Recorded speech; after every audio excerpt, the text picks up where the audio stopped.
Straight to the Okay, point. balikan na to hisgot ni mahigalang kulukubildo ta ining survey result. O kining si Camille Villar karon mahigalang nga di ana.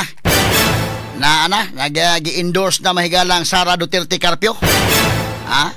Unsa man ni kalas na gining Villar mga sukitig paminaw. Ato ning tagag-pagtagad kay crucial man guning eleksyon na ron. Nganong crucial kayo mahigala kining midterm election?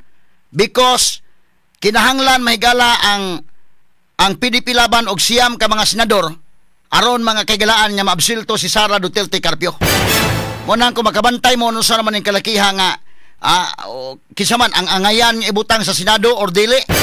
Tan-aw ni maayo.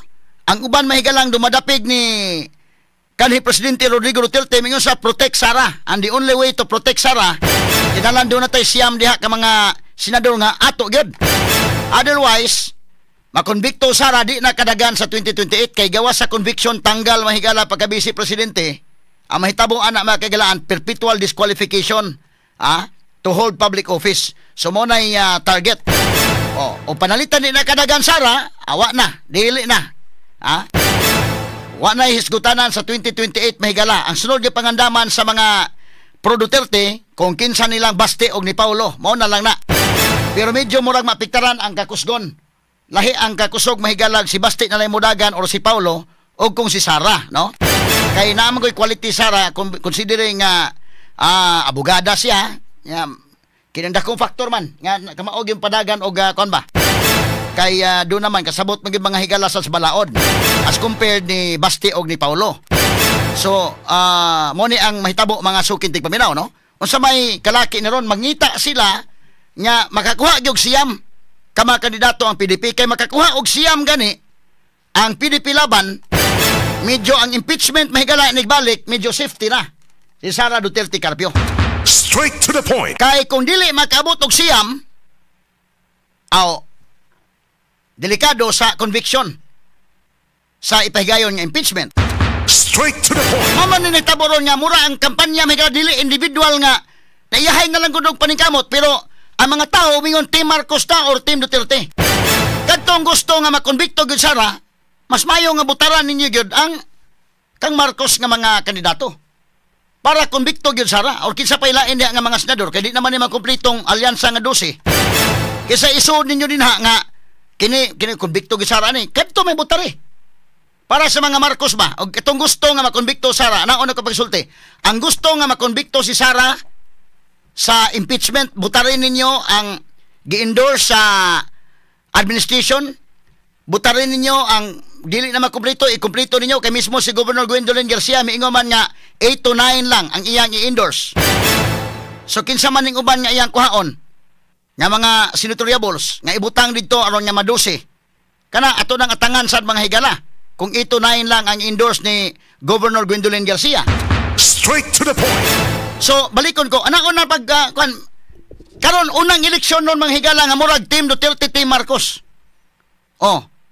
Wala na magtan-aw ba mga tao ba nga kini angayan ni dili ni angayan. Although sa ako nang ingon mas mayo nga tan-awon gyud nato na. Pero di man nimo malikayan ang mga tao nga lahi pod ang ilang opinion. So kadtong gusto makonbikto Sara, butarin ninyo kanang alyansa nga konbiktohon gyud si Sara. Ayaw tong way klaro pod. Katong alyansa nga konbiktohon gyud niya. Katong uban nga dili mahigala mo katong klarong konbiksyon, dili alyansa basta klarong konbiksyon, alam mo ibutang. Kinsa may lain nanagan si Franz Castro ni dagan man. O ibutang. Sigurado gyud na di na mahadlok si Franz Castro mahigala ibutang diha kapil aron nga makonbikto gyud Sara.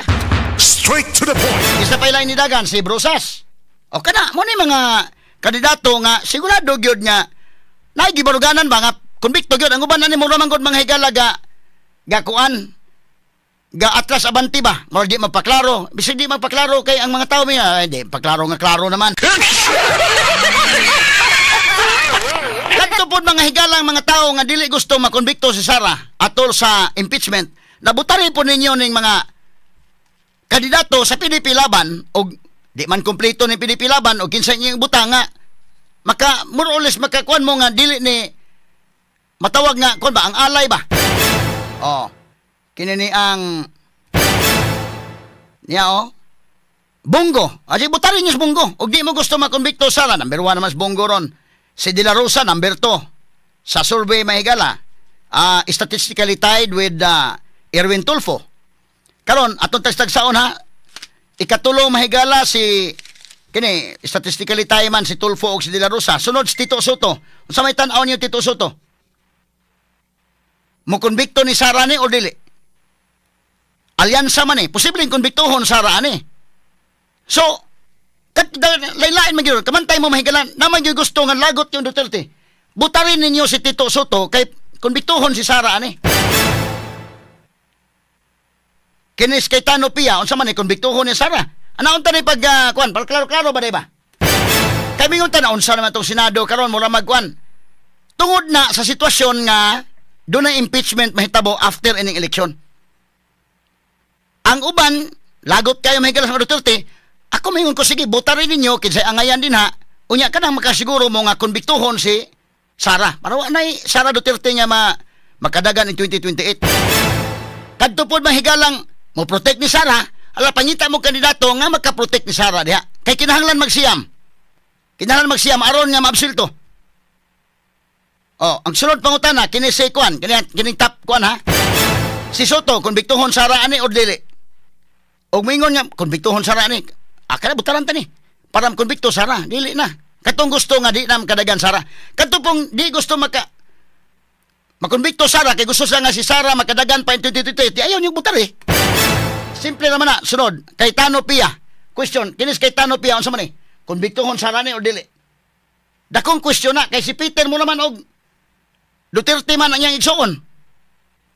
Medyo ipaklaro lang yung handapita o kung saan yung kalakiha.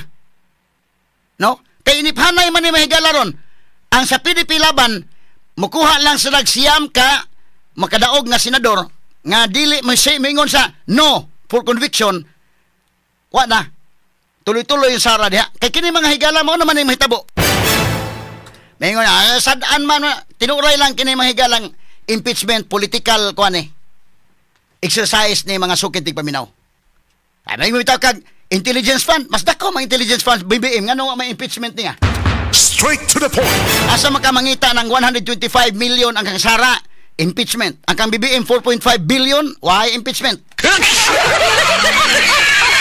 So parang kang pagka-istorya, kanawang real talk ba lang ta ba? Real talk ba? Kani mga higalang impeachment, numbers game ni.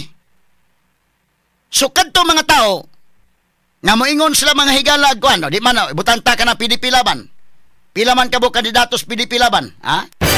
Di mo kauyon anang ubang kandidato, ilisin ninyo o kanang kandidato nga tan-awon sa ninyo nga kini. Bitahan ni alay na to ni. Mama ni mahitabo gyud. Tarawa, sunod si Cayetano Pia, kadudahan ni mo konbikto ba ni or dili? Sunod Bong Revilla, akin Bong Revilla dai mura og sa ni konbikto si Sara ni. Di pa ta makasiguro sad pero considering nga kinis Ramon Revilla, BBM man yan, sama na sila. Pero nakagawas ba yan pilangguan dahil no? Si Duterte ba nagpagkuan na ni? Asa na sa kuan? Jinggoy ka na sa Indrili, pero di takibaw kasi Indrili bitaw, ito na balitok naman gid po to. No? Sunod kini si Lacson. Unsa may kang Lacson? Si Lacson ba, actually, lihay-lihay sila ining issue ha? Ning kamot sa bagala nga dili kay mo touch aning issue, pero magklaruhay lang kita ba? Ha? Unsa may tan-aw yung Lacson? Konbiktohon ani si Sara or dili? O konbiktohon si Sara, kadtong gusto nga makonbikto Sara, buta rin yung Lacson. Straight to the point. Para sure. O kadtong pong tan-aw ninyo nga, di mi gusto makonbikto Sara nga sa Lacson murag way klaro ni. Di ayaw niyo buta rin. Straight to the point. Ana lagi na ki. Sunod, Willie Revillame. Akin ni Willie, unsa may inyong tan-awan eh. Nasuod na ba sulbe? Saan taman na nasuod ba na sulbe? Kaya nga bigyan ng jacket yan.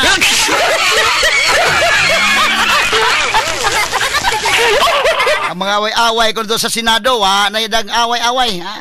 Bigyan ng jacket yan. Ang sa may tanaw niya ng Willie, mukonbikto ni Sara o dili? Oh, angayan ni mahimong senador o dili? Konbiktohon Sara ani o dili? Oh, mo na dakong question. Sunod, kisa pa. Tulfo Ben. Bitag. O sa man Tulfo man kung bituhon ani si Sara or dili. Mo na tanawon sa mga tao. Ha? Okay. Sunod kini si Binay. Unsa man kung bituhon or dili. Diha gina mag-iniphanay man tao ron. Lito lapid. Unsa man mo konbikto ni Sara ni og masiguro ninyo konbiktohon Sara niya ganahan mo nga konbikto Sara buta rin ninyo. Pero tanaw ninyo nga di man sa di may gusto magkonbikto Sara o niya kontra man ayaw buta rin. Si Manny Pacquiao unsa may tanaw niyo Manny Pacquiao? Konbiktohon si Sara ani or dili? Posible nga konbiktohon kay alyansa man siya pero posible san dili considering taga Mindanao siya. Pero ang uban mahigala unsa man sa to'y comment, dili mabasa si Manny Pacquiao, mo ba? Mo ba? Straight to the point. Nakamo na lay hukom, ang mga tao na mo hukom. Na? Dapay dugang, si nasod na sa, sa survey may gala kining top 12 mga sukid di paminaw o kanang musod na sa 12 gyud. Philip Salvador. Camille Villar, nasa na napita, Bam Aquino o si Rodante Marcolita. Nasa na napita din na. Kadtong mga PDP na nakaman ni mga PDP hinoon na ni kalakiha. Kay kinalandaan kang bato o kang bunggo nga nag number 1, number 2. Dako nga tilimad o na, oy. Dako nga tilimad o na. Nya kining kang Camille Villaron nga niya na, nagpa-endorse ng Sara Duterte. Unsa may mahitabo? So ang senatoriable, katong mga senators nga naglingkod na daan, ang sigurado dito mahigala nga di mo konbikto Ruben Padilla. Kay kana si Risa Ontiveros sigurado man konbikto gi Sara na day. Okay, Jesus Cordero, sa tanaw ninyo, konbikto. Wala na siya magkuhan ron. So, sa man cheese, naklaro ba ang kulor ng cheese? Uwa pa, Straight to the point. Pero ari po ka may gala ni Mark Villar, posible man nga di mo konbikto. So, kung doon ay duha ka Villar diha, nga for Sara, duha ka Villar, ibutanta, duha ka Cayetano, upat, ibutanta lang, pila na lagi kinahanglan. So, makita ni, after election na ni, kita na og unsa ba?